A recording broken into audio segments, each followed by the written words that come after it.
This is awesome. Oh, Clark, hey. Good to see you among the living, man. Check it out. It's the latest talent mix. Thanks, Pete. Good to see you all among the living. Hello, everybody, and welcome to the Talon Mix. It's a Smallville recap podcast. I'm Brian. Zach's here. Zach, Merry Christmas. Merry Christmas, Brian. And goodbye to season 5. Goodbye to season. So this is of course, our Christmas spectacular. I think the open space to start doing something special, and we haven't figured out something to do at Christmas. One day we'll do something special here. I would like to have the Talon Mix Christmas special, like our Halloween episode, because I like Christmas specials.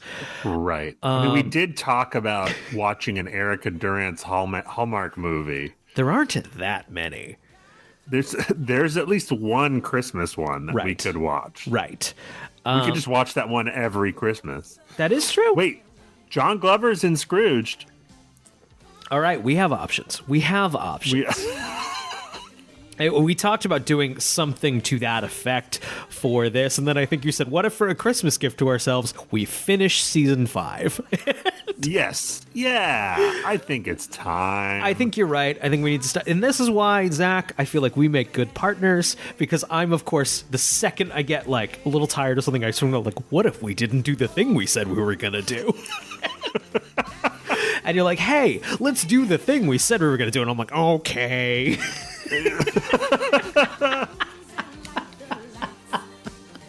But then once in a while we align and we're both like, let's not do this. Bored, dumb, bad. But that's how, when it's both of us, that's when I know, like, all right, okay, I don't have to feel any guilt about abandoning this. Right, yeah. Brian sent me a text that was like, do you want to do something for the Christmas episode this week? And I was like, why don't we just finish season 5? He's like, yes, please. Okay, great. Thank you. Yep. Awesome. That's what I wanted. Yep. That's that said, I think we're gonna take it slow. We're gonna enjoy it. We're gonna have a nice time. Because normally, of course, This is pulling teeth. This is such a drag to do. We're still gonna recap the episode, but wait, we haven't taken a little while before the recap to just chit chat for a while. Yeah. I don't know if people preferred it that way, like it better, kind of us getting into it now. No one has said either way. All we can do is guess. We're podcasting into a void. Okay, so let's talk about this. I got us something we can talk about, and it is tangentially related to Smallville. Great. One of the Christmas gifts that the world is receiving this year is a new film from Zack Snyder. I'm sorry. Half of a new film. Of course. Oh, would you please give the world a quick update of what the fuck? I don't even remember the title. It's a sentence. Okay, a sentence. Full disclosure, neither of us have seen this movie. It is not out yet at the time of recording.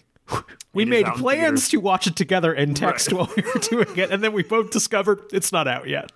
Well, it's confusing because it's Netflix, but they're giving it like a week in theaters. And then it's gonna be on streaming. A couple people saw it, and I was wondering how the hell they saw it. It's Zack Snyder's aptly titled Star Wars knockoff, Rebel Moon. That's like Star Wars Planet is the name of this. So there's a tendency. There's a very popular Star Wars role playing game from like the 80s, where that people really like the system behind it, but the Star Wars license has been long removed from it. So to iterate on it, they come with like a Star Warsy name, but like it's the Star Wars rules. You know what I mean? Right. Yeah. This feels like that. Right. Yeah. And look. Far be it from me to criticize something for knocking off Star Wars. It's like if you're going to knock knocked off 1,000 times. I just really think the name is. We're really phoning that in. That could. I think I half the time have been like Rogue One. I think it might just be called yeah. Rogue One again. Yeah. Rebel Moon is like the title of a Star Wars novel. I'm sure. Yes, It's I'm gotta sure be. it Right? is. Yes. Wait, Rebel Moon is a plot point in the fucking first Star Wars. Right, For that right. Rebel base. Right. Anyway, the reviews dropped, and they are staggeringly bad. You had called attention to David Ulrich's review specifically, writer for IndieWire. A critic we're both fans of. Is that fair to say? Yeah. The final paragraph from his Rebel Moon review, at least the letterbox version. The result is, parentheses, the first half of a singularly torturous slog that tries and fails and fails and fails again for 134 minutes of agonizing tedium that are only interrupted by the occasional jolt of sadness for the wasted talent of everyone involved. To distill an iota of creative value from pre-existing images that never seemed worthless until Snyder tried to make them unique. It's the cinematic equivalent of an NFT. Oh, yeah, and that was why I called your attention to this. Look, again, a movie neither of us have seen yet, and I just was shocked by the unanimity and the severity of the critical reaction. Yes. I mean, even Zack Snyder usually gets a chunk of people who are at least entertained by the movie. People were very warmed by that fucking 4-hour Justice League cut. Yes. They would not have been if they saw it in a fucking theater. That's for damn sure. That is for damn sure. I mean, you look at Man of Steel, Watchmen, these other movies, they hover around 60s, I think. Have on the Rotten Tomatoes. Especially Watchmen has its defenders. They're wrong, but they're here. I mean, look, we did a recap of Man of Steel. I'm even a defender of lots of parts of Man of Steel. I think it's not as bad as I remember. His best movie, has a lot to recommend about it. But these reviews, Brian, I didn't see one positive one on the Metacritic. The best he got was like a 50-50 review. It's like, I really don't think the Netflix model is helping a lot of creative people. It's right. Yeah. The no restraints method. Yeah, like the real just. And I guess the guy at Netflix, largely in charge of this kind of programming, is a very creator first person. So people love working with him on that level. But it's even the latest Fincher one, which I really liked. I'm like, man, maybe we could have tightened that up a little bit. I don't know about. I really liked that movie, but most of the stuff on Netflix, I watch it and I go, oh, that needed some editing or that needed some restraints. You know what I mean? Mm-hmm. Restraints are freeing in a way. Obviously studios, can ruin your fucking movie with their input. Of course. But I remember watching that first Netflix season of Arrested Development and being like, ooh, this should be shorter. These episodes need to be shorter. Yeah. We don't need to include every joke. Or not even Netflix when the season 6 of Community was on Yahoo. Again, still a very good season of television. I do remember being like, oh, we're just including every joke now. Yes. I'm accustomed to a certain style of living, and that is that a sitcom is 22 minutes, and I feel those extra 11 minutes, Right, yeah, exactly. And now here we go with Zack Snyder, and Netflix said, do whatever the hell you want. Oh. And so we get one movie that it's going to be total. It's going to be 3.5 hours long. So they split it into 2. So has the movie been made? Has the full movie been made? I think so. Yeah, I believe so. Got it. It would not surprise me if it wasn't, but. So we get a Magnificent Seven Star Wars mashup that is 2 hours of assembling the team. Is what this sounds like. It's what it sounds like. I haven't seen it yet. And then he's threatening to release like a 3-hour cut of this first half. Why? Of the movie. Why would the fucking cut not be your fucking director's cut? Why would there need to be an extra director's cut? That doesn't make any fucking sense, Zach, unless that's kind of part of your whole marketing thing. What are you talking about? What are you talking about? I read today. I'm having a fucking panic attack. Like, what are you talking about? Right. It's on streaming. It's not like you have to get it. Like the showings have to be short to be in a theater. Right. Exhibitors want the only thing that would have made exhibitors happier with the Taylor Swift Eras tour if it was 89 fucking minutes. Right. Exactly. Yeah. I did just read before we went on this podcast that Zack Snyder was saying Netflix was like, give us a PG-13 version, and then you can do whatever you want for an R-rated version. So this was Netflix's doing. Why? Why? Unless you want to release the same movie 2 times, because I think that's horse shit. Why do they want... here's what I want to know. How is R-rated material going to make this movie an hour plus longer?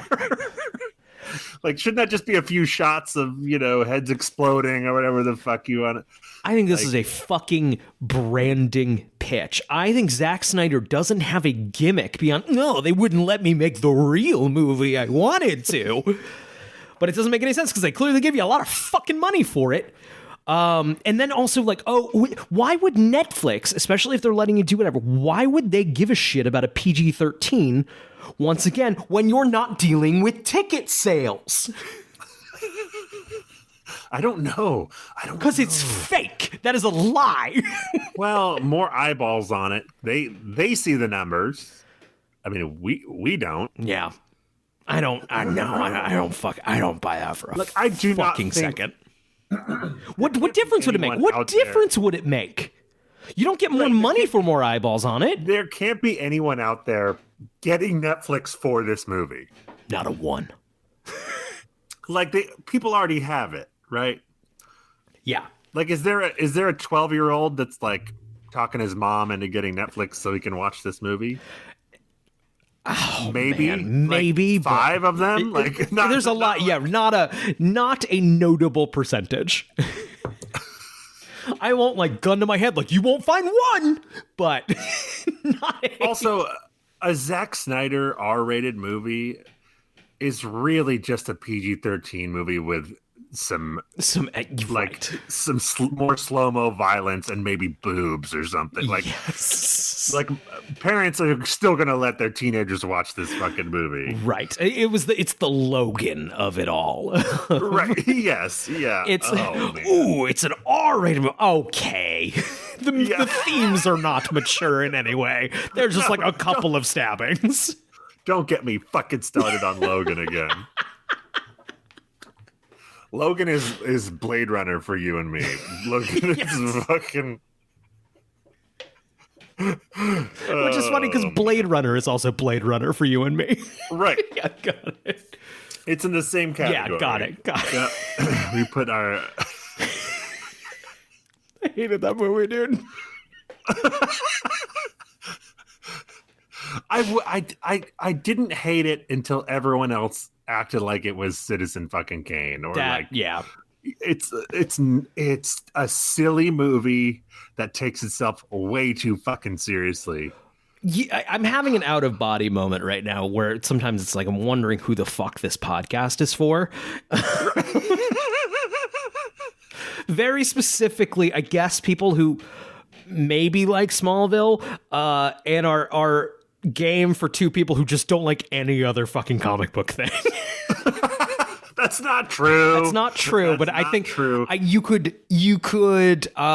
blame someone for maybe thinking of it, listening to a couple of episodes. I think we sometimes come off that way. I think you and I like comic book things that aren't embarrassed that they're comic book things. Yes. Just be a comic book thing, baby. They embrace being absurd. Yes. And don't take themselves too seriously. Or at least do it right when they are being serious, like... I mean, I would argue even the Nolan Batman movies that they do take themselves seriously, but I still think they have fun and are absurd. It's Christopher Nolan was still like, this is a comic book movie for children. Right, and also he was like, this is a fun blockbuster. Yes. Those movies are fucking fun. I don't want to hear otherwise. No, they are not. Fun. It's not fucking Heat. Heat's fun too. But right. A bad example, yeah. Heat's a lot more fun than fucking Logan. Logan's no fucking fun. Logan ain't no fun. Anyway, bringing us back to Laser Samurai Space Warriors or whatever, the Rebel Moon, whatever the fuck we're calling it. The takeaway from all these bad reviews, especially the David Ehrlich one, was do not watch this movie. And it had the interesting effect of making me want to watch nothing but this movie right now. I seriously, just give it to me now. Give it to me now. I need it. That's the thing of I have this weird, I guess it's not that weird, but if something's really good, I want to see it. If something's really bad, I want to see it. Where I exist in this frame of like Wonka. Everyone's like, Wonka's like, yeah, it's not bad. I'm like, okay, I don't need to see that then probably, no, right. You know? Right. Yeah, if I just know it's going to be like, yeah, okay, sure. I don't need okay, sure in my life. Exactly. And also, I want to be a part of this cultural Rebel Moon moment. Yes, I want to be a part of it. I want to be there. I want to see it. Because right now, as I have in this podcast, I have to qualify everything I'm saying by saying I haven't seen the movie yet. Right. I don't want to have to do that. I want to be able to be like, this movie's terrible. I've seen it. I can tell you that. Zach, what if we do a podcast where we watch Rebel Moon 10 minutes at a time? No, we got to do it like those guys who have that Heat podcast where they dissect 1 minute of the movie Heat every episode. I think that's great. I didn't know that podcast exists. That sounds great. Yeah, they did the whole movie and they got Michael Mann on it eventually. That's amazing. Let's do we should we should talk more about that later.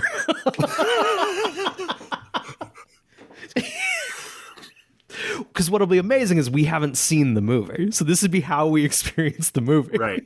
I mean, if we're gonna knock off their podcast, we have to do an even more absurd choice, like Weekend at Bernie's 2 or something, like 1 minute.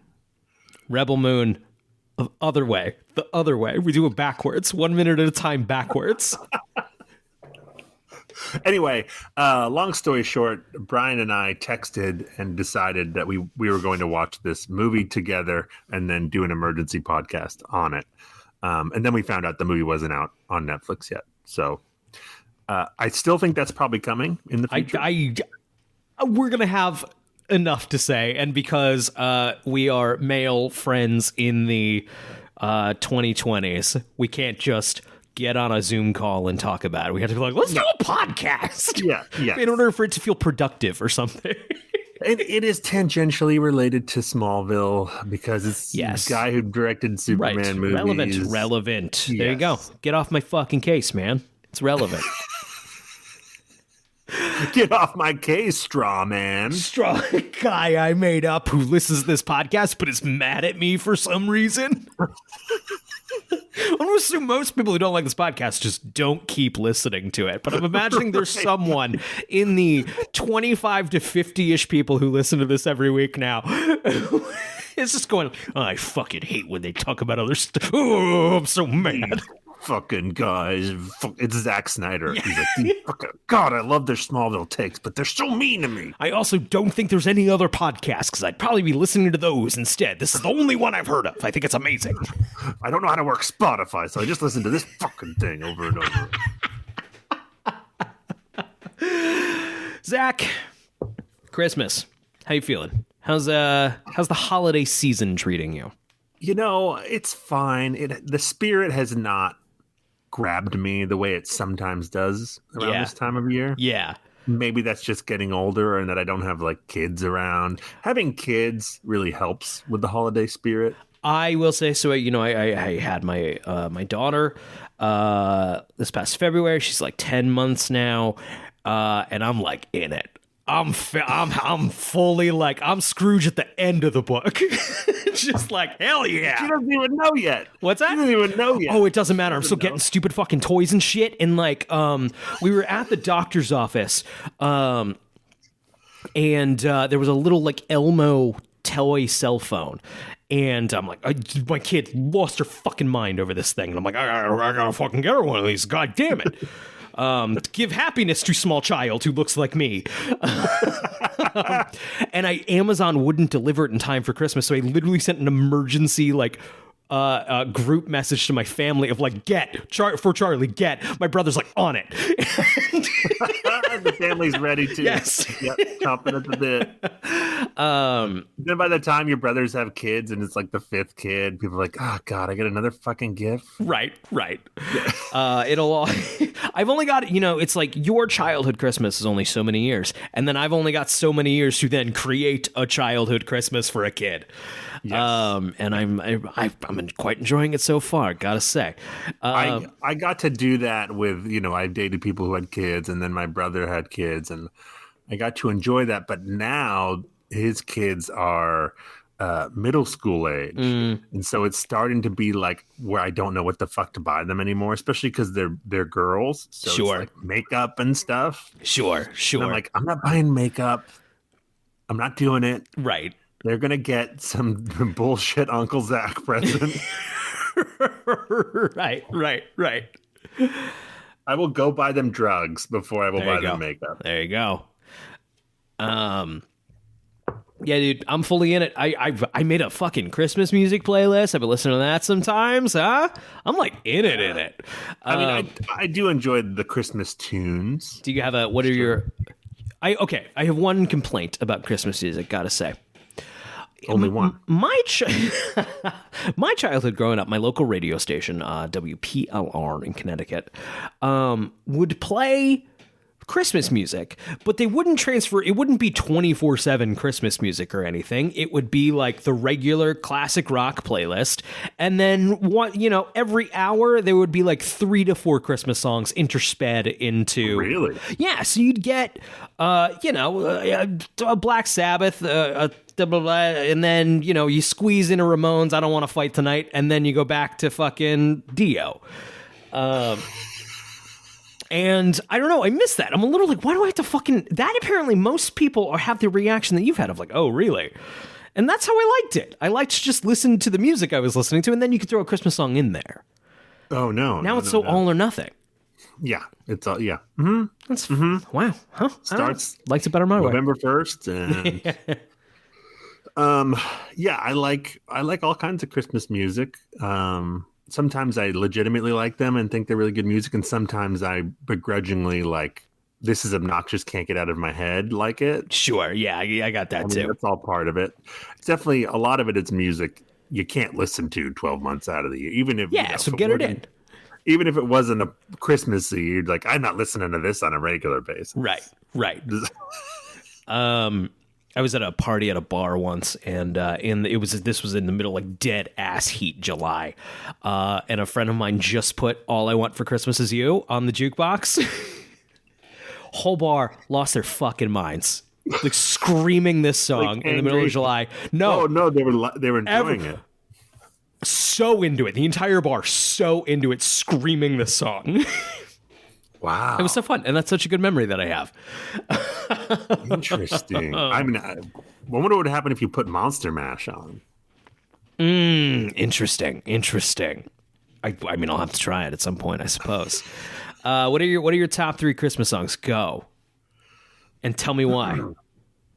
I mean, I happen to like old shit. Not necessarily like it has to be made old, but stuff that's been around a long time. Sure. Carol of the Bells, sure, or Hark the Herald Angels Sing, that kind of stuff. Holy Night, Yeah, good stuff. Hard to go wrong. How about you? I think I like the Kinks' Father Christmas, Ramones' I Don't Want to Fight Tonight, Cheech and Chong's Santa Claus and His Old Lady. Have I heard any of those? Probably. You've heard Father Christmas, Give Us Some Money. No? It's a classic. You've heard it. You've heard it. You've heard it. You've heard it. Least favorite Christmas song. Let's go right now. Ooh. I hate Paul McCartney's Wonderful Christmas Time. Oh, yeah. I mean, that's Yeah. the one I was talking. That's like the kind of song I was like, it's like stuck in your head. Always stuck in my head, but I hate it. I've always hated it. Boom, boom, boom. I also hate Boom, boom, boom. what's the one and I can't explain why I hate it. It's an old fucking crooner one, you know. They know that Santa's on his way. He's loading lots of. It's loading lots of toys and goodies on his sleigh. It literally rubs me the wrong way every time. I don't know why. I think it's the word goodies. I just don't like just change sleigh to van. That song is really creepy. Hate that one. Loading lots of toys and goodies in his van.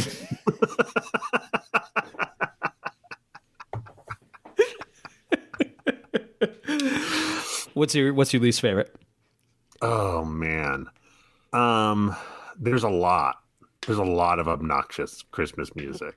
Yes, there are. You picked such a good one for least favorite. Yeah, that song sucks. A lot of really poppy stuff I just can't do. See, I go back around to enjoying your there's a terrible Britney Spears one, there's a terrible NSYNC one.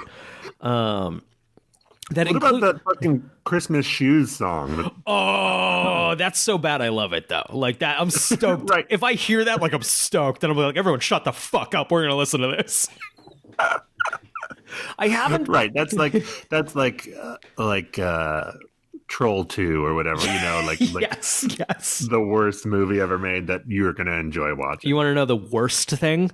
The worst thing about that song, and I have told this to my wife, who has said she did the same thing. Zach, I heard that song for the first time in the middle of the night. I don't remember how old I am, but I remember I used to fall asleep to the radio, and that song was on in the middle of the night, and I woke up to it, and I was, Zach, quite moved. Which is humiliating. I didn't hear about that song until I was an adult. Fair enough. It's bad. I had all my faculties and made the right decision to hate it. Awful, wonderful song. There is a film based on it, I believe a Hallmark original. With Rob Lowe. And I have not, I think, been brave enough to watch it. What the fuck could that movie be? When we have a movie show someday, we'll have a great excuse to watch it. But I think Rob Lowe is the guy in the store. Yes. And it's all building up to that meeting, probably. You know. That's cool. Climax. So what's the whole movie? They build around a 3-minute song. Well, the song kind of covered it. the kids got the sad situation. Sad situation. Just this dirty boy. There's literally a lyric, he was dirty from head to toe. Just a dirty little boy. Yeah, he just fell in a puddle. Oh, that fucking song! If you're not familiar with what we've just been talking about for 2 straight minutes, "Christmas Shoes" is a song. Plays around Christmas time. Truly awful. It's about a man who's like, I got grumpy on Christmas, and there's a little boy. He doesn't have enough money for shoes. And it was like, hey, can you help me buy these shoes? My mom's gonna die. And he's like, I love Christmas again. You should listen to the Patton Oswalt stand up on this song. That pretty much encapsulates it. Yes. What else about? Okay, here's what I want to know. What did when you were a kid, moving away from music, what did your platonic childhood Christmas look like? I don't need a specific year, but like what did it typically look like? What do you remember? Tell me some warm, fuzzy Christmas memories. Well, paint me a picture, Zach. I remember going to sleep, not being able to sleep, Yeah. Thinking there was a Santa, spoiler alert for anyone listening. Oh, man. Did you believe in Santa? Yeah, for, I think, the normal period of time. How long was that for you? I don't remember. I remember being in the car and asking my mom, is this real? Is this real? And my mom being like, what do you think? Which I think is the correct thing to ask. And when I was like, Oh, that's a good answer. Yeah. yes. And then when I was like, I don't know, dude. And she's like, yeah, no. And the whole jig was up. And then I still kept it cool for my brothers. That's. Yeah. Sorry. I think I went. I can't remember the age, but probably like 7 or 8 or something. And I fully believed it. Sure. And so when I found out, I was devastated. Oh, interesting. How'd you find out? Someone at school was saying that shit, and I was like, home with my mom, and I was like, can you believe this shit this guy at school was saying? And she's like, well, actually, and I remember my dad came home from work and found out she told me, and he was pissed. Oh, Not that she told me, but that she did it without him. yeah. And that, like, he's like, he probably felt he could have broken it to me better. Right. But, oh man, it hurt. And it also, it backfired on my mom because she's very religious. And, I kind of knew the jig was up at that point. Yeah, magic's not real. That was a big, you know what I mean? Yeah. That had an effect. Yeah, and like my mom's logic, because my grandparents were very mad when my mom told me. But like I said, she asked what I thought when I was like, it doesn't really make sense. You're right, kid, it doesn't, because it's a silly made up story. Right. I'm sounding way too like edgelord about religion right now, but my mom did not like that logic when it applied to the Bible many years later. Right. Yeah, exactly. Yeah. Not to like, sorry, everyone. Oh, sick burns on religion. Sunglasses on. Cool guys over here. Cool, edgy guys. I'm not burning on it. I'm just saying that, there is a contradiction there that my mom was not amused by. And that, I know it explains some things. Anyway, yeah, so I was devastated, but my fond memories are when I did believe that. It just the magic, it felt magical. Yeah, right? yeah. You're going to bed, you're just so fucking stoked. There's gonna be a guy sneaking into my house when I'm asleep. My cousin was not a fan of that concept of somebody like even this guy with toys. No fucking thank you. So my uncle had to go meet Santa in the driveway, and that was it. Oh my gosh, that's great. Hey man, whatever works. You know what? Good eyes on my cousin. I was going to say your cousin probably never got kidnapped. That's it. Not that I know of. Do you were you an early waker upper? Did you have to get the parents up? I mean, we were up. My parents were like, "Fucking go back to sleep." You know. Yeah. You can't promise the children a mountain of treasure.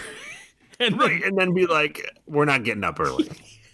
That said, also though, you gotta make them wait. You gotta make them wait. You gotta. It's not fair because, like, I didn't get a wink of sleep last night, you guys. I know you slept like a fucking log. You get to wake up now, and we get to open these presents so that I can take a nap. Right. What? Okay, I got a question, Brian. Yeah. What are some of your favorite Christmas episodes of TV? Yeah. This is I don't know if this is a cheat because it's not necessarily in the spirit of the question, but I love the SNL Christmas episode every year. No, that's fair. That always feels like a good, like, I'm excited that's yes. event watching in my house. We're excited for it every year. More traditionally, I really, really like the first Office Christmas episode. I think that's a common one. From season 2. Yes, the Secret Santa. Yes, that's a good one. What about you? I do. I think in general, I like Christmas movies. There's some that I love, obviously. But I really was into Christmas TV because it was all like the same week ish. Yeah. Christmas TV was episodes. part of it. It was part of it. Yes, It totally. helped And that's one of stoke the things- flame. That's something we're missing these days with streaming because, the shows aren't on once a week the way they used to be, like Right. along with the school year. So we don't get a lot of Christmas episodes anymore. Which I think there's an element of the idea of like dumping all episodes at once and like, oh, watch at your leisure. That's fine. But then you're kind of not, and this is the worst sentence I've ever said, but you're kind of not inviting your friends into your home every week, No, yes, which is that's different and not as not the good. worst sentence. That's a great sentence. Like that's Yeah, part of agreed. it. Like your friends, for lack of a better word, are moving through the year with you. It's December and cold here. They're wearing jackets on the show. That's nice. Yes.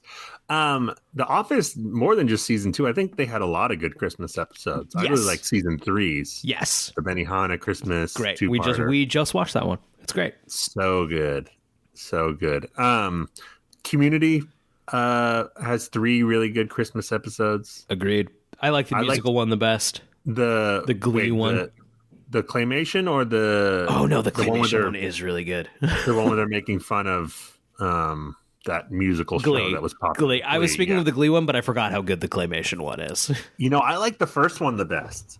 Sure. Where what's the guy from Breakfast Club is the bully? Yes. That one's very good. I don't remember the Yes. general gist of it, but that one's very good. Yeah, so good. So good. New Girl has a few good Christmas ones, I remember. Lexmas is pretty fucking great. Lexmas is on the top 5 for me. For sure. It's everything you want from a Christmas episode. I think in the future we could revisit Lexmas at Christmas time. We can't do it this time because No, because we just did it. I got fucking a life to live, guys. No. I know it doesn't seem like it. Based on my Smallville podcast, that can range anywhere from 1 to 3 hours.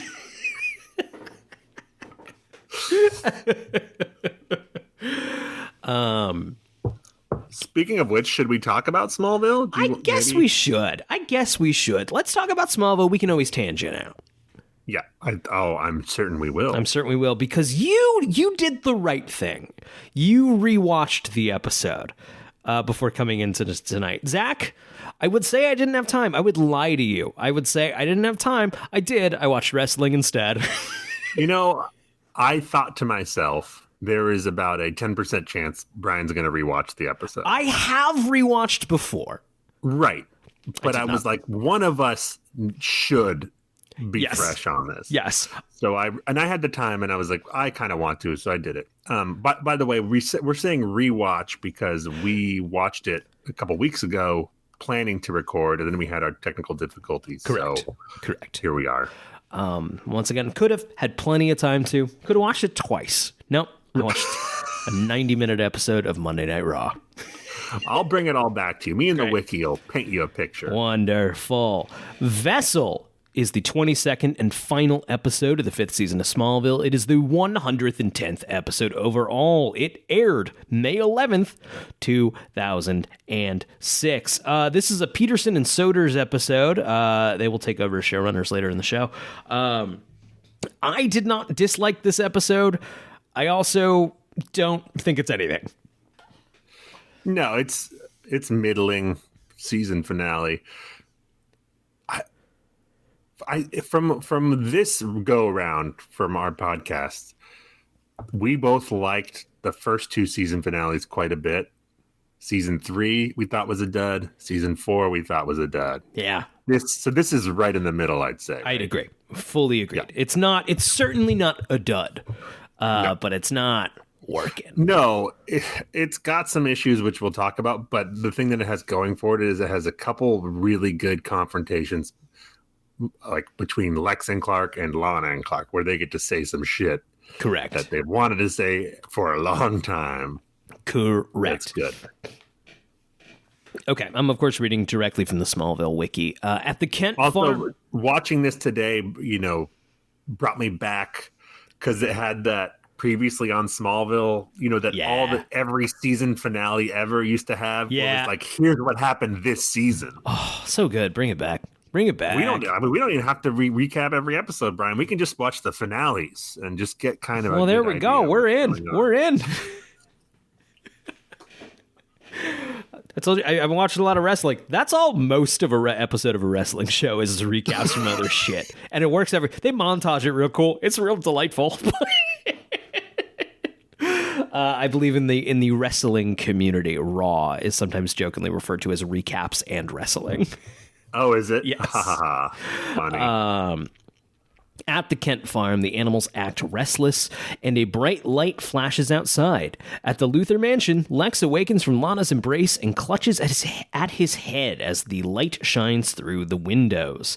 He abruptly leaves and starts driving at dangerous speeds, with Lana following and trying to call him on her cell phone.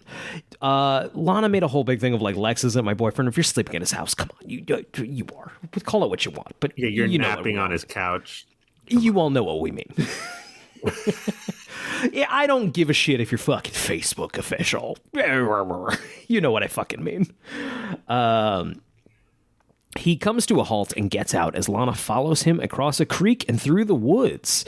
In the middle of a field, Lex yells to Lana to stay back when the ground erupts all around him in a circle of dirt and light. A shadow passes overhead and Milton Fine appears behind Lana, saying he's preparing Lex. As the black ship appears overhead, a beam of light shines down on Lex. Lana starts running towards the light, but Lex is gone. And the only thing left is a huge Mark of Zod symbol burned into the ground. Sure. There's a lot of work just to sign your name, Zod. That was a lot. You can't just crop circle it, buddy? Come on. Yeah. Done. Zod. Z. I thought, because he was holding the sides of his temples, and I thought he was going to like shoot with lasers out of his eyes, and I was really looking forward to making a boner joke, but it didn't happen, so... Bummer. So now I don't get to. So fucking season 5 took that from us as well. When will it stop? When will it stop? At the Kent farm, Lois is trying to get plane tickets for Martha when Lionel shows up and offers her transportation. It's clear he's trying to get closer to her. Lana arrives at the Daily Planet to tell Chloe what she saw. Chloe goes to the barn to tell Clark. Okay, just a couple things. I want you to note that it's the morning. Okay. Lionel comes over to the Kent house. Mm-hmm. He's basically like, oh, hi, Martha. I thought you would be gone already, going to the airport. I'm here to talk to Clark. Right? Yeah. Then we find out their plane has been delayed, and he's like, just take my jet, and there's a whole scene about that. But just remember. I've remembered. Those things I just pointed out, okay? Note it. Tact. Thumbtacked. Okay. Then Lana sees Lex disappear. Basically looks like he gets either abducted or eviscerated by a alien ship. Wouldn't that be something if he Smallville. got eviscerated? So That'd be a she wild gets in her twist. car and drives the 3 hours to Metropolis to talk to Chloe. Yeah. Have we just retconned it at this point to be a half hour? Like without saying anything? I think so. They've been going back and forth a lot. Yes. Oh, and it'll continue in this episode. Oh, boy. Okay, so Lois is trying to get plane tickets for Martha. Lionel shows up, offers transportation. Lana arrives at the Daily Planet to tell Chloe what she saw. Chloe goes to the barn to tell Clark.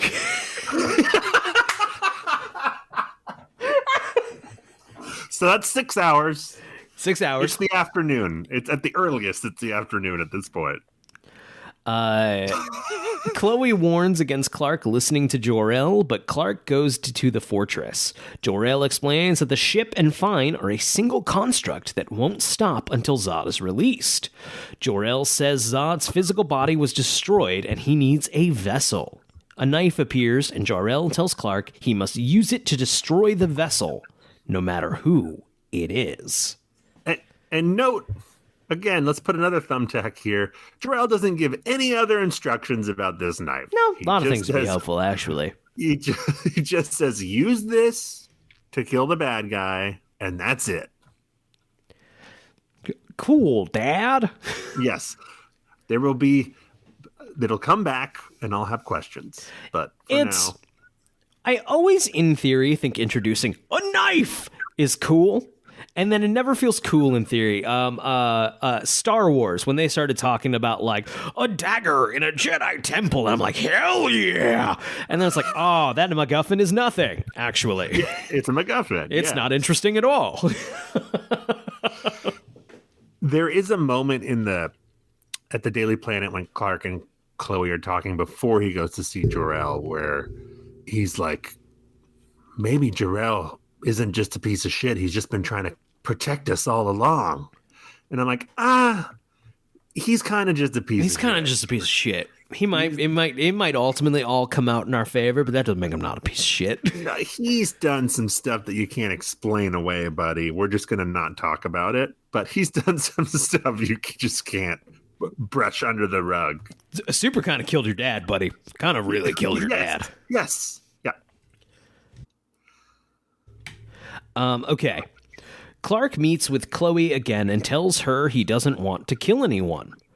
Chloe figures that Lex is the vessel, and Clark announces he may have to kill Lex as Lana overhears him from outside the room. Oh, by the way, we're back in Metropolis. Chloe. Zip zap zoom. Chloe went to the barn, and now she's back in Metropolis. That's 9 hours into this fucking day. Zippity zoo. It's Why not just give everyone super speed by this point? Lex disappears. Lana drives to Metropolis, 3 hours. Chloe drives to the barn, 3 hours. Chloe drives back to Metropolis, 3 hours. Unless Clark gave her a piggyback. You know what this could all be fixed by? Thanks to Jonathan Kent's legislation, a high-speed rail was finally built in between Smallville and Metropolis. Yes, a new highway. There just was never a highway. It was all back roads. That's it. They got it. They got the highway. You can go 90 miles an hour. It's like the Autobahn. Clark is at the barn considering the knife when Lionel arrives and reveals he's written more warnings from Jor-El. Stop! This is what I wanted to bring up. Okay. It's been 9 hours, as we discussed. Of course. Lionel showed up in the morning and said, I'm here to talk to Clark. Then he shows up in the barn 9 hours later and is like, Clark, I woke up this morning having written this note and I wanted to show it to you. Has he been napping on the couch since the morning? Just waiting quietly, like, maybe I should go out in the barn.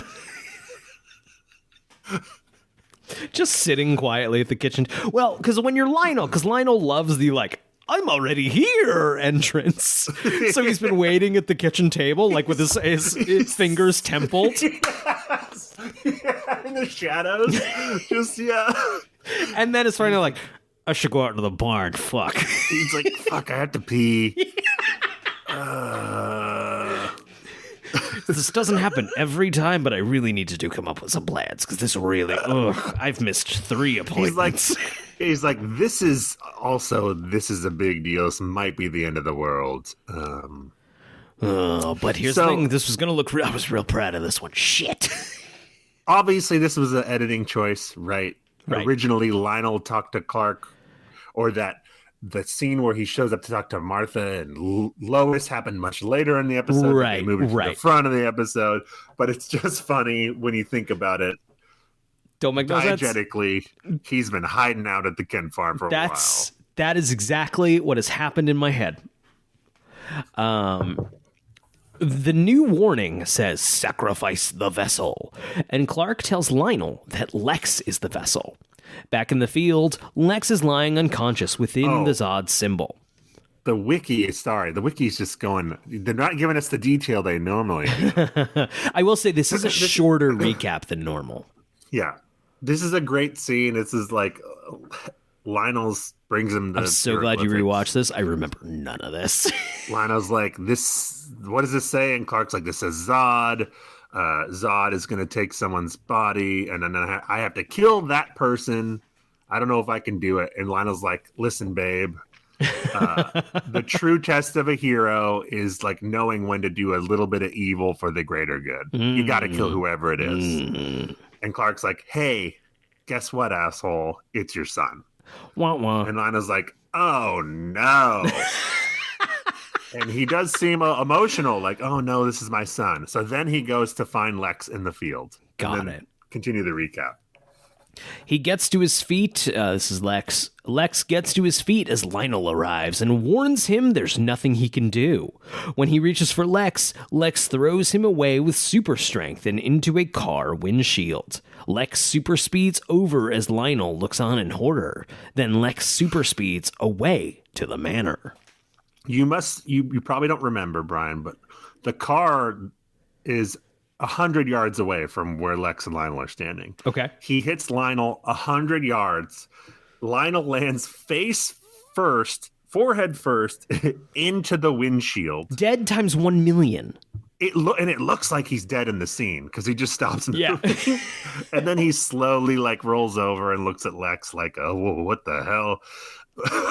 But I mean, he doesn't lose consciousness, but it's surely a concussion. We can't count it. But we know. We know. We know. So we can't rule it. We're the refs in wrestling. We didn't see it. So it doesn't matter. The camera's around it. We didn't see it. Okay, so Lana is there, and he shoots himself with a gun to reveal that he is bulletproof as well. Lex says it's still him, but Lana backs away in horror momentarily. When she comes back to him, as she confesses he couldn't keep anything secret from her, Lana reveals that she overheard Clark planning to kill him. Lex needs to go and tells Lana she can't come with him, but she can meet him on the Luthor Corp roof that night. Clark... You know what? When they have their intimate moment here, Lex does the TV thing where he grabs her face with both hands. Who does that? Do people do that in real life? Are people grabbing faces? I don't think I've ever grabbed a face in my entire life. No, I don't think. Like maybe like when you're in the act of love making, there's like some touching going on. But the way he does it, be married for a couple of years, man. You have to wait. You're just getting shit done. It's like Billy Madison when he's like shaking that kid's face. Cherish it. Man, when Billy Madison is on Tubi, I'm going to rewatch that. It's a legitimately great comedy. I believe it. I watched 8 Crazy Nights recently, a film I had not seen, but it was on Tubi. It's really bad. I was like, how bad could it be? Really bad. That's too bad. And I say that as someone who just recently watched like Big Daddy for the first time in a long time, which I remember seeing in theaters. And Big Daddy is bad. It's of course it's like not a good movie, but it's a 1999 not a good movie, which is so much better than most movies. Right? Yes. It's this bad movie looks a lot like a good movie. 90s bad. 90s bad. Okay. Clark meets with Lionel. No. Okay, yeah. Okay, Lionel, Luthor Corp roof, Lex, Lana, Luthor Corp roof that night. Clark. Wait, no. You're way ahead. Lana overhears that she heard Clark planning to kill him. Lex needs to go and tells Lana she can't come with him, but she can meet him on the Luthor Corp roof that night. Yes. So I thought you said they were at the Luthor Corp. Got it. Yeah, that's the end of the episode. Got it. Yeah, no. My bad. Clark meets with Lionel, who could... I see how you made that mistake, because I just said the words Luthor Corp roof that night. Clark meets with Lionel, who confesses he taught Lex to be completely ruthless, although Clark believes that he will give confession. Lex... Yeah, right. Oh, wow. Although Clark believes he will give Lex what he needs to fight against Zod, Lionel warns Clark may have to sacrifice Lex or Lana. No. This is the wiki. Come on. They're at Smallville Medical. Lionel's in shock. Like, he's just got stitched up, and Clark shows up, and Lionel is immediately president of the Kill That Motherfucker fan club. Do it. He's like, he threw me into a car, killed He's him. A dead man. Make him not alive anymore, Clark. Son. Yes, you gotta do it. And then Clark's like, kind of hesitant, and then Lionel does his manipulative, like, yeah, but Lana's involved. She might die. You might have to just kill him so that Lana doesn't die. Kill him. Kill Lex. You got to kill Lex. Murder my son. Murder my heir. Clark arrives at the manor to confront Lex and finds Lana. The idea of Lex has superpowers, and like Clark will have to confront him, feels like it should have been bigger and better, right? Right. Yep. It's like we should get a Clark in a car or something heading to face off against Lex and get a big fucking needle drop. Yeah, that's what we should be fucking getting. Phil Collins. Yes. Like, I could feel it come. As we see like Lex getting ready for a fight. And that's what we should be getting, and we don't get anything like that. Oh, you do get the phone call.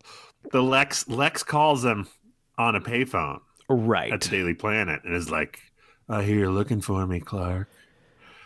Yeah. A little build up. Should just be better. Should just be better. I should be like, oh, fuck yeah. Okay. Yeah, exactly. Clark arrives at the manor to confront Lex and finds Lana. She refuses to betray Lex because, unlike Clark, Lex always tells her the truth. That would feel more biting and better if I cared about this fucking relationship at all. No, yeah, exactly. Just it's been torpedoed. It's been RPG'd from the ground. Like the missile went up, hit the helicopter. The helicopter exploded into a million pieces. That's my giving a shit about Clark and Lana. Or Lex and Lana. Or Lex and Lana. No, Lex and Lana I still have like spite towards. I hate. Whereas Clark and Lana, I'm just bored. In this scene, Lana says something about, she's shocked that Clark is going to consider killing his best friend. I'm like, where the fuck have you been, lady? We haven't been like moderate friends for a season. You're right. And it ain't been like good for like 3 seasons. Yeah, no. But she has a great moment where Clark is trying to be like, take me to Lex. And she's like, how can I trust you? Like, how do I know you're not going to hurt him? And Clark's like, because you know me. And she's like, no, I don't. Like, you have all these fucking sides, asshole. Like, 1 minute you're chill, the next minute you're a red kryptonite asshole. I don't know what the fuck is going on. And she's got a great point. A great point. I would be like, yeah, you're a little cray-cray, Clark. You're not coming across great here, pal. The legs you have to stand on are not there. You don't have them. And she gives him another chance. She's like, okay. If you she's like, tell me what's going on, really. And then Clark starts the gaslighting, and he goes, Lana, please. And then she's like, all right, bye, asshole. Yeah. Get the fuck out of here. Here's me showing some character growth, even though I'm going to get right back on the fucking hamster wheel. Right. Yeah, even though I don't want the world to end, I'm rooting for Lana in that scene. I'm like, yeah, fuck that guy.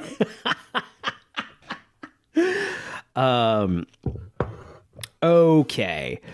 So she orders Clark to tell her what is going on, and he can't bring himself to do it. She spits that she doesn't know why she ever thought she loved him and storms out angrily.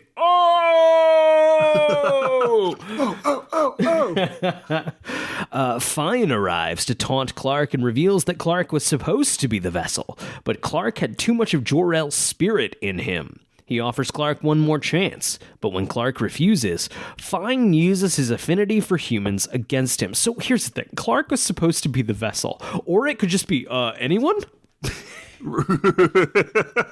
But also anyone would have been fine. Nothing about I just had to get them out into the field, and then I injected him with that thing that had to happen for some reason. Who cares? Okay. Okay. Also, Clark, you don't have to tell Lana the whole shebang. You could tell her something here. Right. Something. Also, like, wait. Also, Also, Zach, okay, you're Milton, and now it's not a fucking plot hole because the character didn't do something you would have done. But okay, you can make the vessel fucking anybody, and you gotta make it someone Clark's gonna feel a little weird about, and you don't pick his mom? Right. Yeah, his mom or Lana. Chloe. Pick the guy he's recently had a big falling out with. You went from like 50% he wouldn't do it.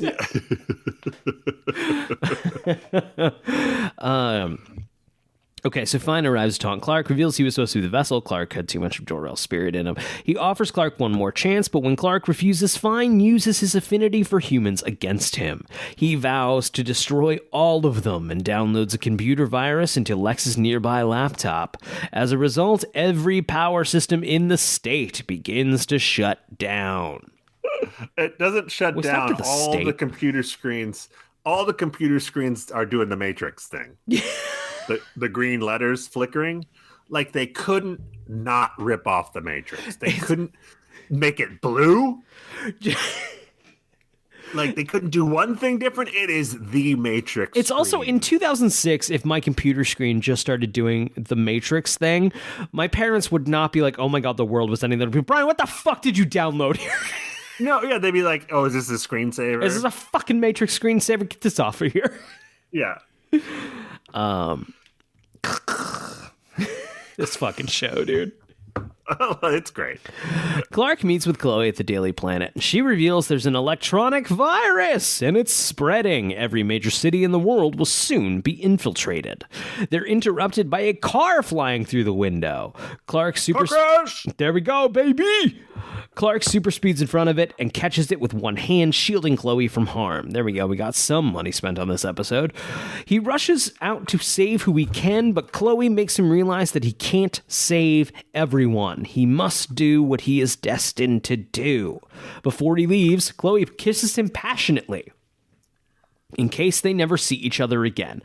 I liked this moment. I kind of wish we were doing more. Kind of wish we were doing more there, since it would have had a better effect. Instead, it's just, okay, sure. Also, right, that was a storyline.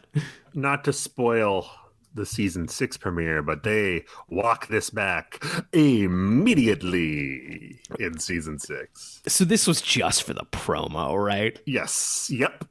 And for I think it's in the opening credits from here on. Immediate walk back. Yeah. Chloe also says in this scene that what's going on is Y2K on acid.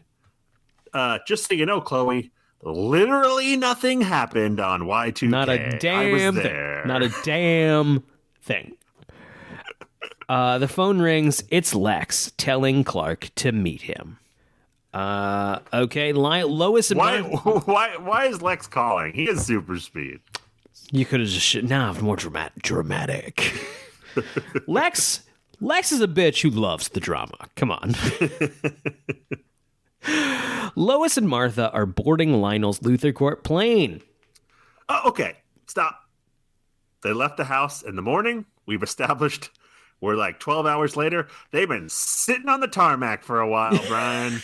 They've been sitting in the airport waiting for Lionel's jet to get there. There was something wrong with the plane. Is there? Should we go? No, Lionel says it'll be any minute now. You ever see that 30 Rock episode where Tina Fey's on the plane? Matt Damon is the pilot and her boyfriend, and the plane gets delayed, and they're like, "Hey, it's going to be about a half an hour." And then Matt Damon reveals, we don't actually know how long it's going to be, but half hour is just enough time for people to know that they're going to have to wait. And then they can.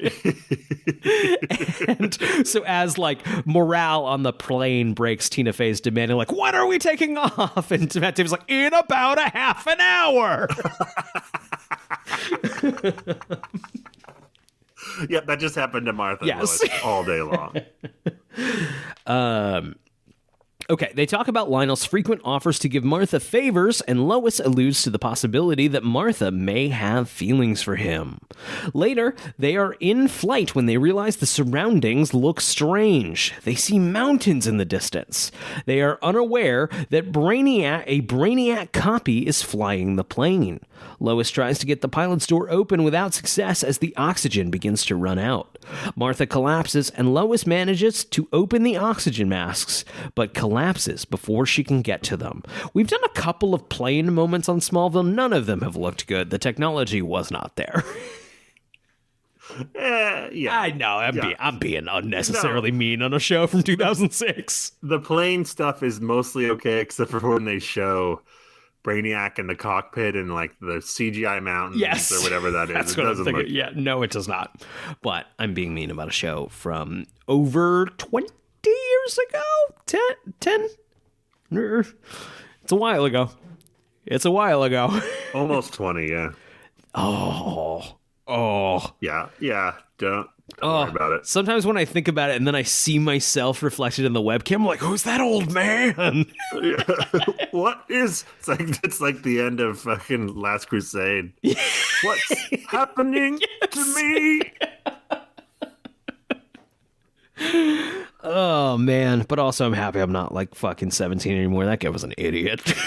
Yeah, for sure. Come on. This is just how it goes. This is just how it goes. It's not actually that. It's fun to complain about it. It's not actually that bad. Like, I wouldn't go back.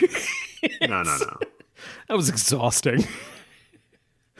Certainly not if I didn't get to have my brain from now. Yes. Like, if you just want to give me a younger body, then maybe we can work something out. But I'm not going back to being a moron. No. I was such a moron. No. It's my wife and I went to dinner. We had a babysitter. We were able to go to dinner, and like, you know, we had for us a pretty good night out. You know, dinner. We had some drinks. We're going back home, and we're walking past a little like Bushwick club, and realizing like there's a bouncer talking about the party that's going to be in there, and we're like looking at like it's 11 o'clock, and we're realizing that party in there has not started yet, and we both just went, oh. Yes. Oh. Yeah. Like, oh, we're gonna go home and go to bed. I play in this adult basketball league, and usually the games are like 6:37. Sure. Tomorrow night I have a game that starts at 8:55 p.m. Oh. And I was like, I'm gonna run around until 10. I'm gonna be sprinting back and forth until 10. That's not the time for that. No, I have work the next morning. I mean, with my general physique, there's no time for that. But for you, that's simply too late. No, it's too late. It's way too late. Basketball, we should all be in bed. I'm not at the age where like I am going to bed at like 8, but I am at the age where sometimes as a little treat, we're like, do you want to just go to bed? Yeah, no, and then we go get into our little beds at like 8 o'clock and we watch TV for a little while, and it's amazing. It's funny when you first become an adult on your own, you get that little thrill of, ooh, I don't have to go to bed now. I can stay up as late as I want. Yeah. And now I get a little thrill once in a while, and I go, wait, I don't have to stay up. Yeah. Yes. I can do whatever I want. I can go to bed. I can give the fuck up. I don't have to keep living.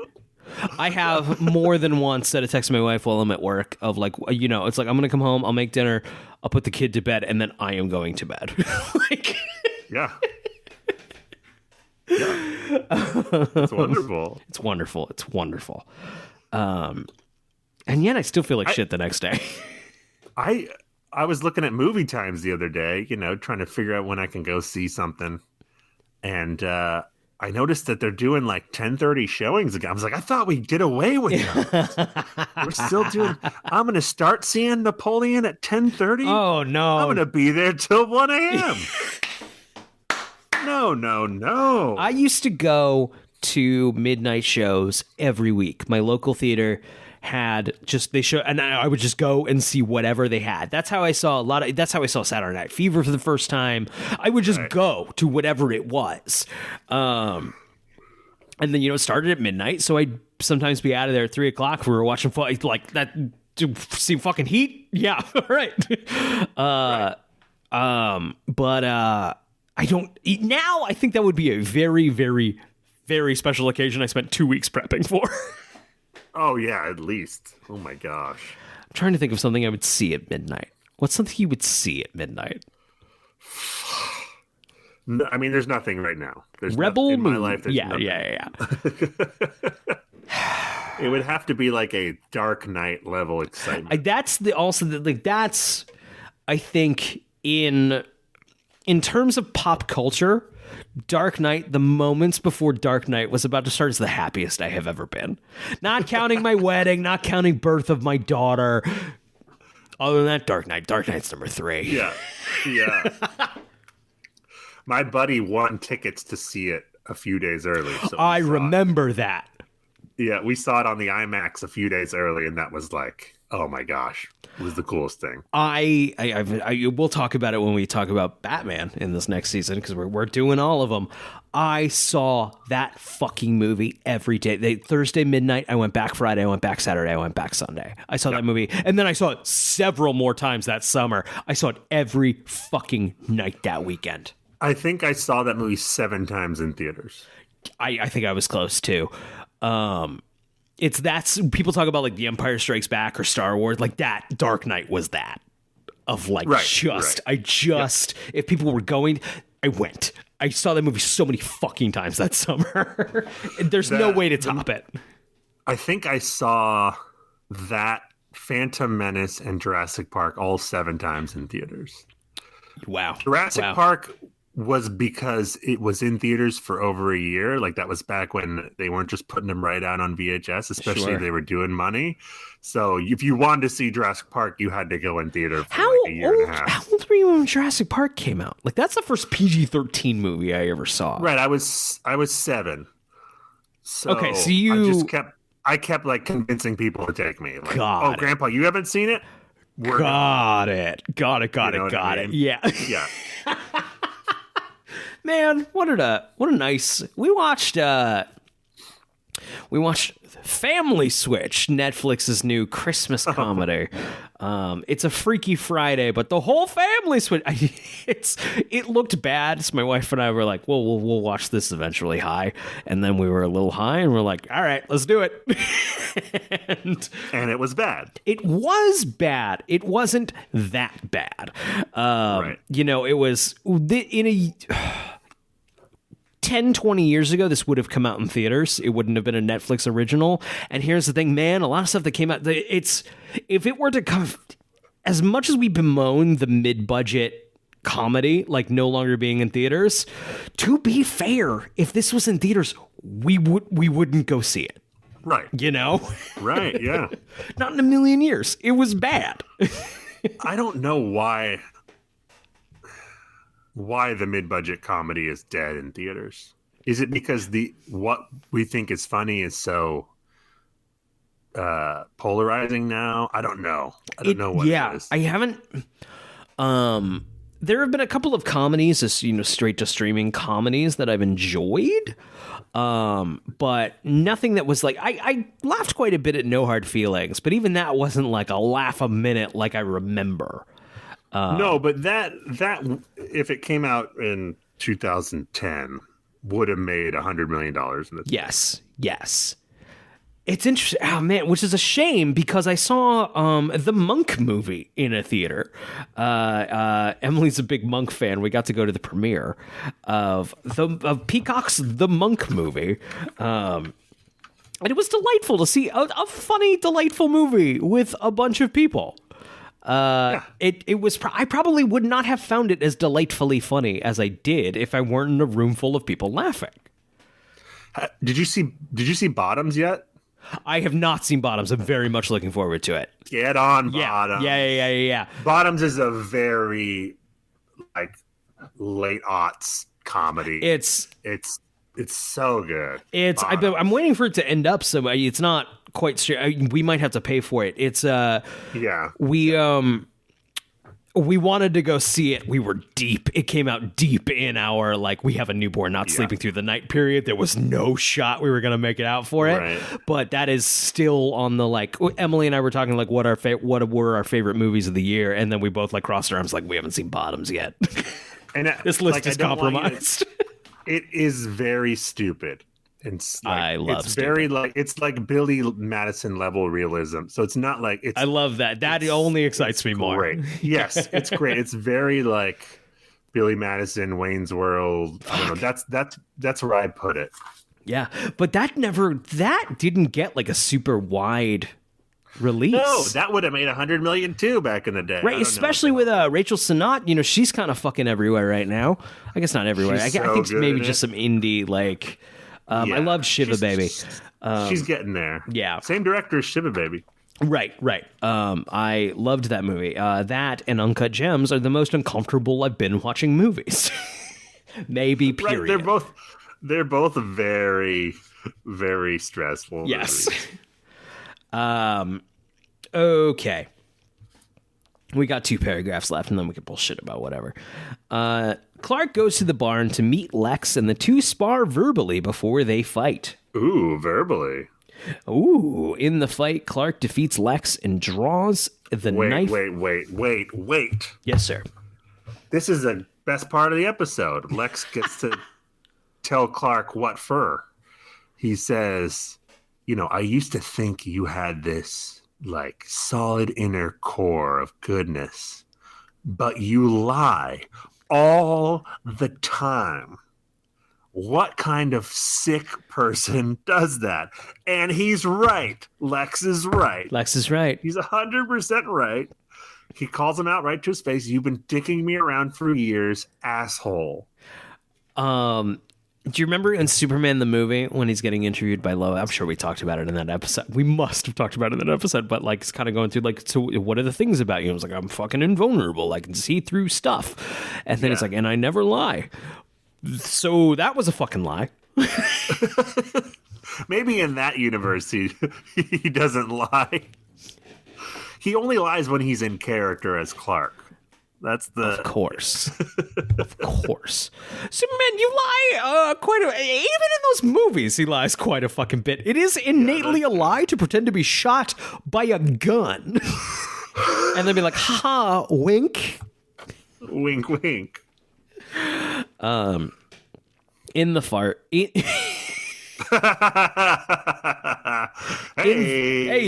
In the fight, Clark defeats Lex and draws the knife and holds it to Lex's throat, and Fine appears to goad him on. Clark refuses and throws the knife into Fine. It glows red, as do the lights at the fortress, and a burst of energy shoots into the sky. Fine reveals Clark has opened the portal to Zod, and the energy slams into Fine and then Lex. Fine disappears, and Lex turns to speak as Zod. Lex/Zod tells Clark that he has no choice but to join him, or he will destroy the Earth. When Clark refuses, Lex/Zod tosses the circle out into the sky and pulls Clark in. Okay. Remember that second pin I told you to put in the Jor-El conversation? I got it. I'm looking right at it. Wherein he says, hey, use this knife to kill Lex, and that'll solve our problems. What he didn't say, the information he didn't give Clark was, should you use that knife to kill anyone else, that's going to open the fucking portal to Zod. That would have been good information. That would have just don't kill anybody with that fucking knife. Don't kill anybody with that fucking knife. Just Lex, no one else. So if you don't kill Lex, it's going to have the opposite effect. If you kill someone else with it, it's going to do the exact opposite thing. You would think he would mention that, right? There's no way he doesn't mention that. So why did they need a vessel instead of just the knife? Right. Sounds like you just needed the knife. Well, no, they need the vessel because his body was destroyed and he needs a body to take over. Got it. But to open the portal, we just needed that knife. Feels like don't take the knife out. Don't even bring the knife And then into nothing this. bad's gonna if Jor-El doesn't even introduce the knife, how are they gonna open the portal? Yeah, it just seems like you should put the fucking knife away. Or not have the knife. Throw that knife in a fucking spade. Throw that knife to fucking Pluto. And why does throwing the knife into Brainiac open the portal? Because it connects to the fortress, maybe? And then Brainiac... Ooh, I'm filling plot holes for that. And then Brainiac hacks into the fortress. Zach, after we finish this Opens the recap, portal. we have to have a Christmas edition conversation about... or a Christmas edition of Talkin' Talkville. I was gonna say, yeah. because I was gonna say we should call Talkville, but we have to have a conversation about that after. I forgot about that. The spirit of Christmas was inside of me, and I forgot that we're mad at them. I forgot that Michael Rosenbaum and Tom Welling are canceled. I mean, we'll get into it. I'm giving them the benefit of the doubt this one last time. I think you're too forgiving, Zach. Riots are breaking out across the world as Chloe makes her way across Metropolis. She spots Lionel's limo and gets in with him, but the mob overwhelms the car and pulls them out. Lana is on her way to Luthor Court, where Lex/Zod is waiting for her as Lex promised. Lana So, this riot scene, there's 20 cars being smashed up, but I only counted 3 that we could count as full-on destructions, wherein 2 were fully on fire and 1 was flipped over on its head. Good eye. Very good There eye. might have been more on fire, but I only saw 2 in the same shot at the same time, so it could have just been the same cars from Good eye. different angles. Good eye. So I'm gonna put us down for 3 more car wrecks. Wonderful. Okay, Lana's on her, blah, blah, blah. Lex on the loose. Lana assures him she wouldn't fail, and Lex/Zod kisses her. Across the globe, the power goes out as Clark hangs suspended within Zod's former prison in the Phantom Zone, drifting through space. And we've finished season 5.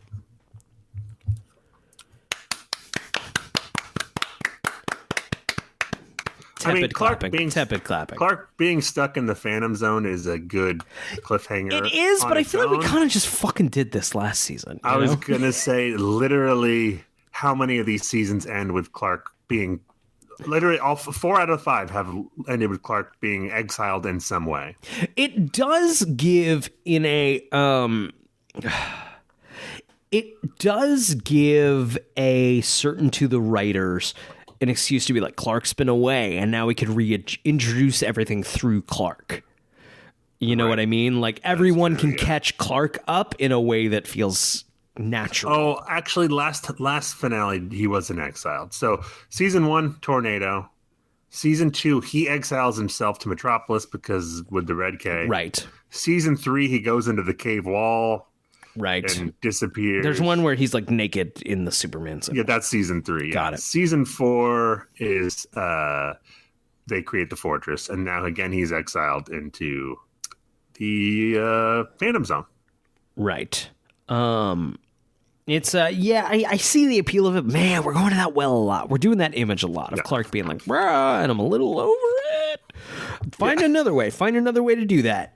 I'm just looking at any other interesting things here. It doesn't seem like there was any fucking featured music this episode, which boo, bad. Yeah, give me a Coldplay needle. Give me a drop or something. Coldplay. Fucking cowards. Brian, Yeah. I think we might have passed the Talon Mix 2 release Ooh. to make our predictions. So we gotta circle back to that. Well, we'll still do our proper season 5 recap episode. Yeah, I think maybe we'll keep And it we can do chiller, it there. and then we'll do it Yeah. there. Yeah, That's good. and that'll give it over Christmas. We can. Yes.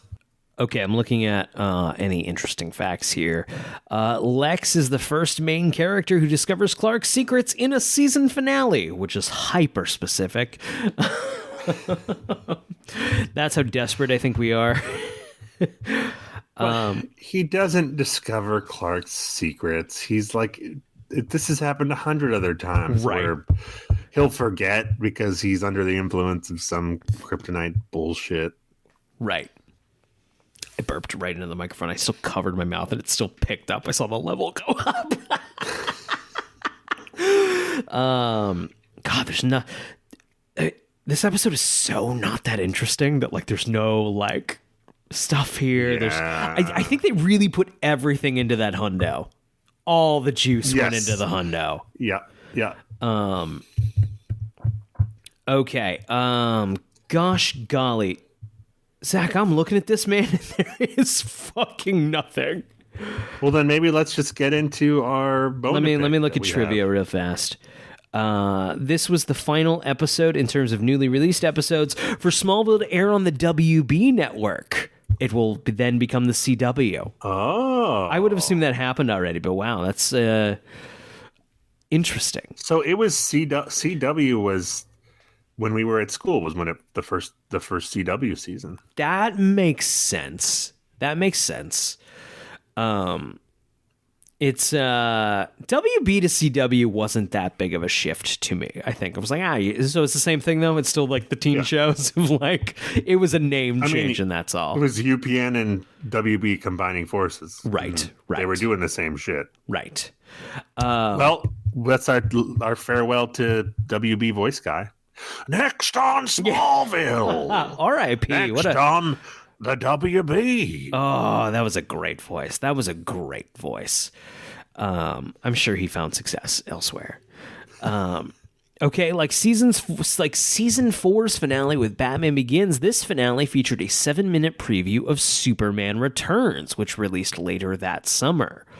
That makes sense. It makes sense, like, if you're going to throw a 7-minute preview somewhere, you can listen, you can go back and listen to our Superman Returns episode. I think it's a good episode about a not very good movie. Do you think Tom Welling was pissed that they were playing the trailer for Superman Returns on his show? No, I think it made sense to him. He has talked about being a little miffed they didn't. But also, how would that have worked? Just fucking recently, there was a headline where like James Gunn had to explain like why he didn't cast Michael Rosenbaum as Lex in his new movie. It's not a real headline. And then the fact, and like he gives like an answer of like, Michael Rosenbaum is a very close friend of mine, but like I just wanted someone younger to go up against blah blah blah. And why can't he can't just say nothing because he was Lex on a different show. Right? Yeah, we did it. We did Michael Rosenbaum. Yeah, he's. And don't get me wrong, Michael Rosenbaum would love the fucking job, but For sure. But it's like because he was Lex on a teen show 20 years ago. 20 years ago, he wouldn't have to be selling poor bastards fucking gambling services on.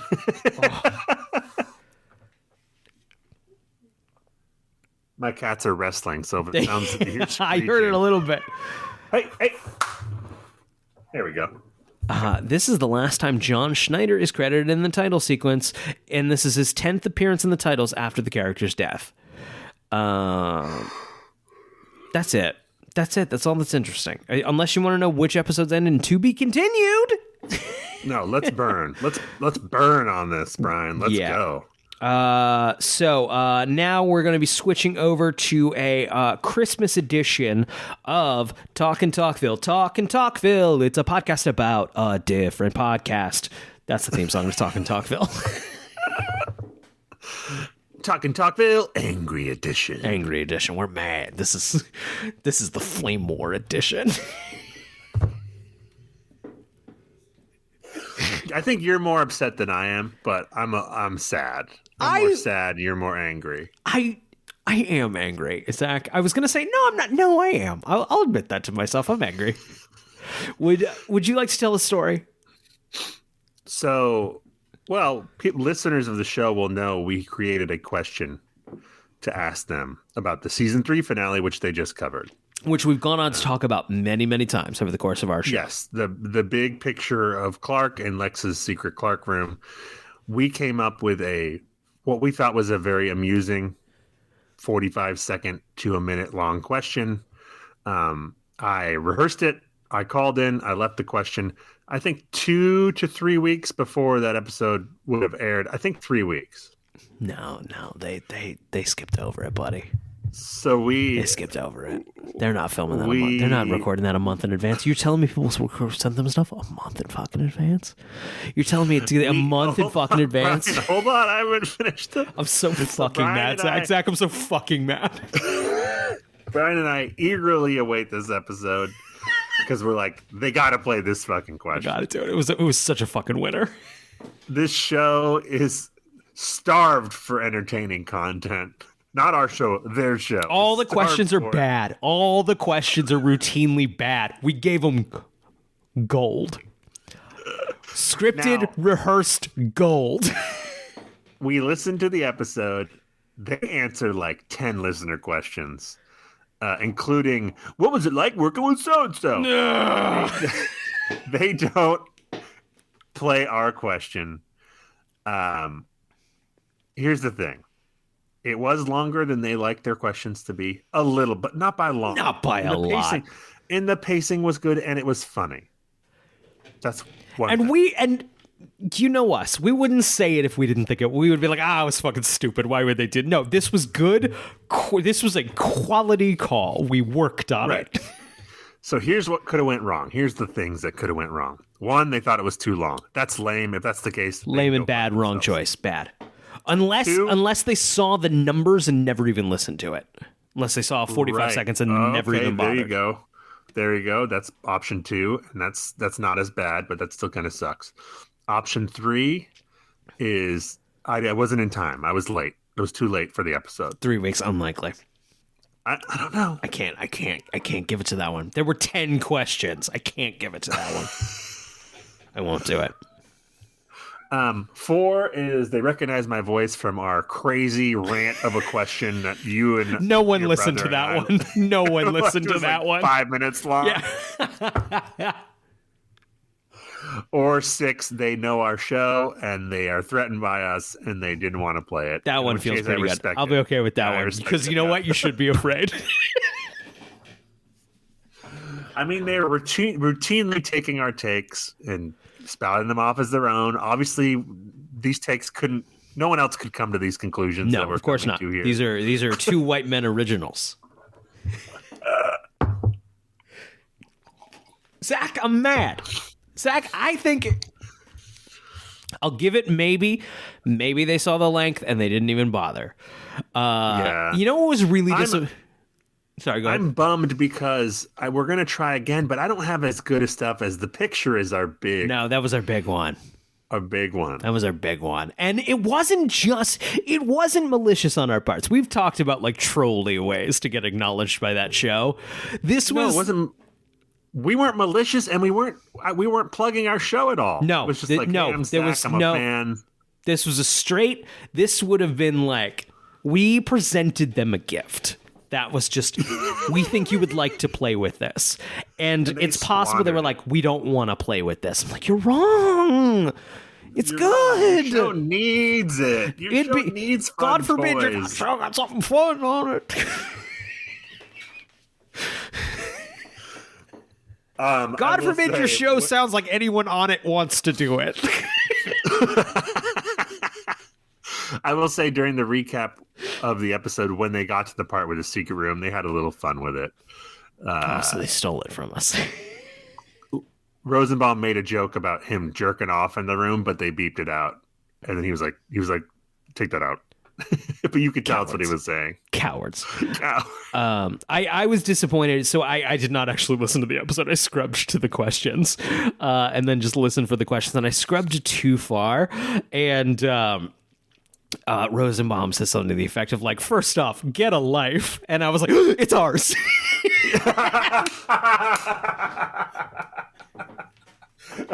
And so like I went back and it wasn't. It was something else. It was something about a fucking magazine cover and like. If they had criticized our question but played it, I would still be happy. I'd be I think the stoked. question- So we got to try again. We gotta try again. Now rematch. But we don't have anything. We don't have anything that'll beat that. That said, man, they're gonna be starved for shit in the back half. Yes. There's some bad shit that's gonna come up. Yes, that's true. You know what? I think the timing question isn't bad. Does Lionel just sit and wait? I'm also going to start trolling them about, specifically Rosenbaum, about his creepiness, his character's creepiness towards Lana and his denial of the He creepiness. seems to be denying the creep. Like, at least just fucking You're- like. Feels It's like you're in denial, Lex. like, buddy, it's a TV show from the 2000s. It's fine. You can go like, hey, this is a little creepy. Cause it is. It's creepy. It's fucking nuts, dude. Like, it's not creepy.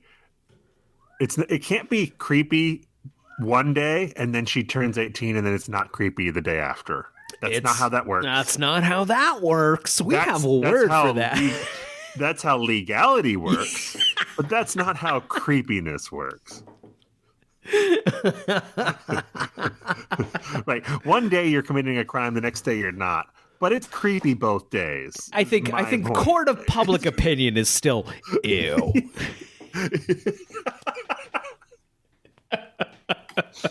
I think that's the end of Talk in Talkville.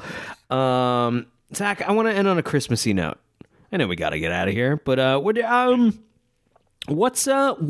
is a Christmas movie you fucking don't like? Ooh, another negative note. Another negative note. Go ahead, you go first. So and this might have it more in the spirit of the question, because I don't have any maliciousness towards this movie, but it's funny of like a movie that a lot of people have nostalgia for, including my wife, and I'm happy to watch this movie when she wants to watch the movie, like as part of like her like Christmas nostalgia. Happy to deliver that. I'm not sitting there with my arms crossed like, I hate this movie. That said, I fucking hate that Ron Howard the Grinch. Oh yeah, I haven't seen it since the theater, but that was It's even so at the time. fucking long and bad. Even at the time, I was like, oh, this is a whiff. It's really bad. It's Whiff. so slow and just it's no fun. That said, I think to a generation that saw it, I didn't see. I was an adult when I saw it. I think to a generation that saw it as a kid, that might have been like my wife's first like Jim Carrey exposure. Yeah. I don't hate this movie at all. Yeah. So this is not answering your question correctly, but a movie that I just have no attachment to that other people love is Elf. Oh, sure. I feel kind of the same way. I like Elf. I just missed it. I think I just missed it Yeah. when it came out, and I didn't see it until I was in my late 20s, and I was just like, I think it. I get the appeal. I don't have any nostalgia for it. I saw it a little. I even saw it when it came out, not in theaters, but like when it was available to rent. Which that's how that used to work. It would come out in theaters and then it would be available on DVD the next Christmas. Yeah, because It wasn't any good in March. Right, exactly. Yeah. But Or in the one instance, this won't seem as bad now when this happens all the time, but I remember it was like 2004, 2005, Ben Affleck, when he was on his original plummet, like right after Geely, right. he came out with a Christmas comedy called Surviving Christmas. That movie's apparently insane. I haven't seen it yet, but it's apparently Came fucking out. insane. on DVD weeks after it came out in theaters. So like still catching that fucking Christmas wave of maybe. Yeah, because they were like, well, this is the only way to make some money off this fucking thing. Wow. Oh, yeah. Wow. Yeah. That movie's apparently. Have you seen it? No. It's apparently buck fucking wild. Maybe next year. Maybe next year. Maybe that's our Christmas thing. We watch an absolutely insane Christmas movie. There's a lot of them. Yeah. Yeah. Our Christmas treat is we watch something as we punish ourselves. You know what I want to do? Just to close out the show, I want to rapid fire some Christmas movies at you, and I want you to rate them out of 5 stars. I want you to give them stars. I'm going to rapid fire them. I don't want you to think too hard. First thought, best thought. Sound okay? Yeah, let's go. Let's do it. It's a Wonderful Life. 5 stars. Die Hard. 5 stars. A Christmas Story. Never seen it. Never seen it. I know, isn't that crazy? Now I'm not at all. You gotta see it because I think it's gonna be another one like you missed. But No, yeah, I think that's why I haven't seen it. I think we watched part of it in school one year, around Christmas time, and I was like, "Oh, I missed this. Like, I missed this one. Yeah. Just missed it. Emily has no affection for it, but like that's my family's. And I think it's a lot of families. That's not anything special. I'm but sure like, it's great. That's I'm ours. sure it's great. Die Hard 2, Die Harder. 2.5 stars. Yeah. That's the right call. What are some other good ones? I'm out. I'm out of movies. Just go Google it. Let's go. Yeah. Eyes Wide Shut, 5 stars. Batman Returns, 5 stars. Yeah, shit. All good ones. Gremlins. I just rewatched that last year. I think it was like a 3-star. I'm kind of with you. I think I want to. I made Emily watch it, and like I'm like, no, it's great. You're gonna love it. And then I'm kind of sitting there like, yeah, this is all right. Yeah. Let's see. The Nightmare Before Christmas. I mean, it's been a while, but that was a 5-star for me for a long time. Little Women. Maybe. Oh, 4.5. I really like Little Women a lot. Yeah, hell, I'm talking the Winona Ryder one. Oh, I haven't seen that one. I'm talking about the most recent I also loved the Greta Gerwig one. Let's see here. I'm scrolling through. You said you don't hate Elf. What would you give it stars wise? It's been a minute. 3.5. Okay. Like The Robert Zemeckis Christmas Carol. I saw that in the theater. I haven't seen it since. Probably 2.5. I remember being pretty bored. Muppet Christmas Carol. It's been years and years, but I remember loving that. That's probably like a 4-star. Yeah, right? yeah. The Santa Claus. The Santa Claus is like a big one from my childhood. Sure. It probably doesn't hold up as well. So like probably 3.5. I agree. I enjoy a not yearly watch of it, but occasionally comes out. Eventually, my kid's gonna be old enough. I'm like, let's watch this. I think the second one might actually be a better movie. Okay, you ready for a quick story? Yes, let's go. My family had a little bit of a tradition where we go to my parents' house and we would, after they've gone to bed, get very stoned and watch a movie, do edibles and like watch a movie together. Because we did it one year and we had just a delightful bonding time. I showed my brothers The Room for the first time where we were all super mega stoned. And it was so fun, wanted to recreate it. Here's the thing, second year comes around. My mom stays up late. So we all take edibles in anticipation that my parents are going to go to bed. And my mom comes down like, let's watch a movie. And my mom is like trying to hang out with us. And we're all getting suddenly very high. And we're all kind of trying. My mom was like, well, Emily wanted to watch It's a Wonderful Life. Let's do that. And we were all like, no. Does she know you're high? I don't to this day think we specifically, my parents would not like be chill with that. Okay. That would like not. So if it's amazing if she didn't know, considering we were catastrophically high. If we somehow all got away with it, my parents have no idea what a high person looks like. Yeah, right.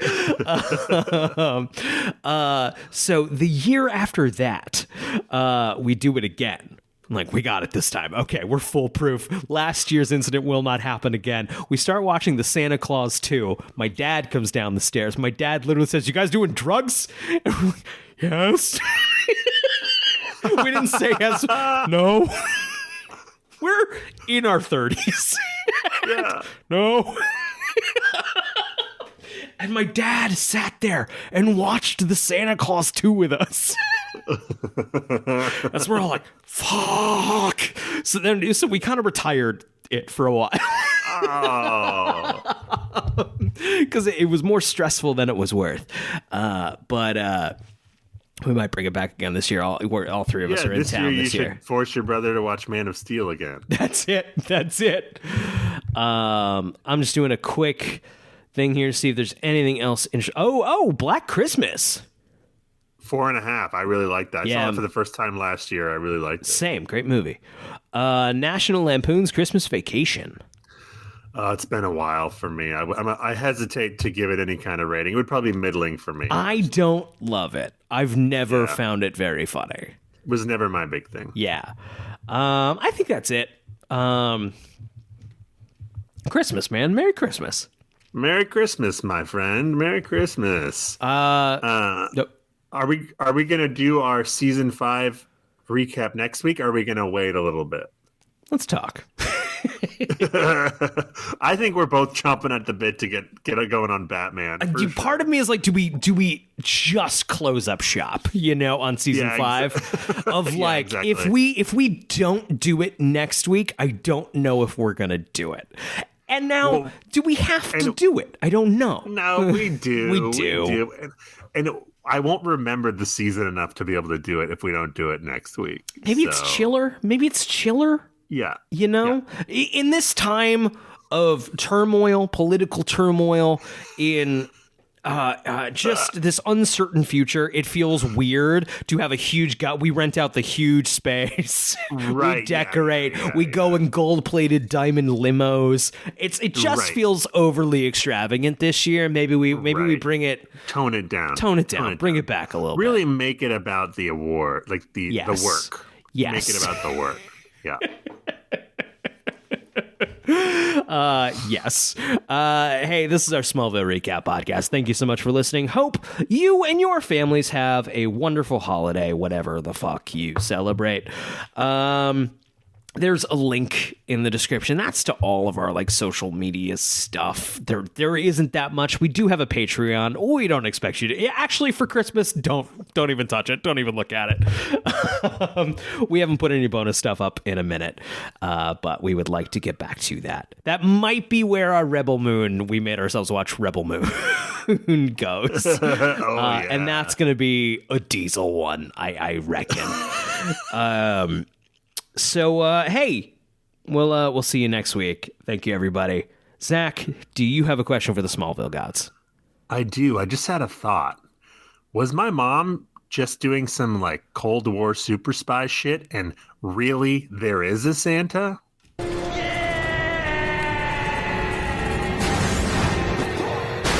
Good night, everybody.